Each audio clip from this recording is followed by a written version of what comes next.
সর্বশেষ যে ব্যক্তি জান্নাতে যাবে সে ব্যক্তি জাহান্নাম থেকে উঠতে বসতে দাঁড়াতে পড়ে যাবে, এমন অবস্থায় বের হবে। তারপর সে জাহান্নামের দিকে তাকিয়ে বলবে, আল্লাহ কতই না মহান, যে আমাকে দূর আযাব থেকে মুক্তি দিয়েছে।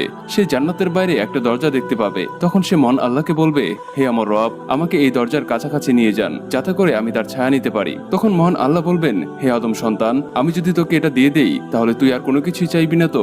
সে বান্দা বলবে, আমি ওয়াদা করছি আমি আর কোনো কিছুই চাইবো না। যখন সে জান্নাতের দরজার কাছাকাছি যাবে তখন জান্নাতের বাতাস তার গায়ে লাগতে থাকবে।